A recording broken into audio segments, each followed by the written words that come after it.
Staff आहे माझ्या इथे। आता अचानक मध्ये थोड्यापूर्वी एबीपीचे जे विद्यार्थी अखिल भारतीय विद्यार्थी परिषदेचे जे विद्यार्थी कार्यकर्ते माझ्या कॉलेजच्या बाहेर येऊन आंदोलन करायला सुरुवात केलं।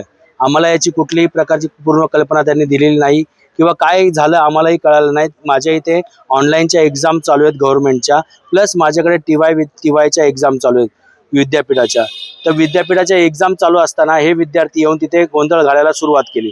आम्ही त्यांना विचारतोय की काय कारण आहे, काय झालं, का गोंधळ घालताय, याचा त्यांनी आम्हाला खुलासा न करता जोरजोरात गोंधळ घालायला लागले आणि कॉलेजच्या बद्दल बदनामी करायला लागली। आणि दुसरी गोष्ट त्याच्यामुळे काय आलं, तिथे विद्यार्थी थोडे पॅनिक झाले, पेरेंट्स पॅनिक झाले। आम्ही त्यांना विचारतो काय झालं काय नाही, त्यांनी आम्हाला कुठल्याही प्रकारची कल्पना पण नाही दिली किंवा काही कुठलं लेटर पण नाही दिलं। मग आम्ही नाईलाज असतो पोलीस स्टेशनला फोन करून पोलिसांना बोलवलं आणि इथे त्यांना घेऊन आल्याच्यानंतर आम्हाला त्यांनी त्यावेळेस आम्हाला सांगतात की तुमच्याकडे हे नाहीये, तुमच्याकडे ते नाहीये। आणि आता जस्ट मला साहेबांच्या समोर हे लेटर त्यांनी दिलेलं आहे। हे लेटर ते बोलतात की आम्हाला रिसिव्ह करून द्या। आणि हे आजच नाहीये सर, यांनी गेल्या नोव्हेंबर महिन्यामध्ये पण आमच्याकडे हे लोक आलेले होते।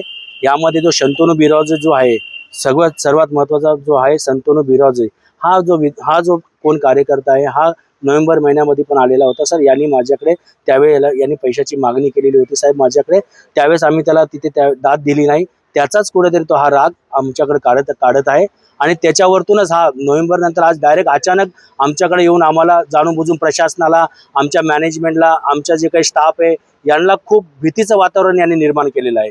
आणि ह्यामुळे काय झालेलं आहे माहिती आहे का, हे कुठेतरी बंद व्हावं म्हणून आज आम्ही हे पाऊल उचललेलं आहे। हा प्रत्येक वेळेस येतो आणि माझ्या कुठल्याही आम्ही त्यांना विचारत असतो दरवेळेस की या लेटरमध्ये त्यांनी आता मला साहेबांच्या समोर सांगितलं की तुमचं स्वच्छता नाहीये, तुमच्याकडे हे नाहीये ते नाहीये। सर हे कुठल्याही विद्यार्थ्यांनी आमच्यापर्यंत आजपर्यंत विद्यार्थी कंप्लेंट करायला आलेला नाहीये किंवा कुठलाच विद्यार्थी माझ्या कॉलेजचा माझ्या कॅम्पसमध्ये आम्हाला तक्रार दिली नाही, लेखी तक्रार पण नाहीये।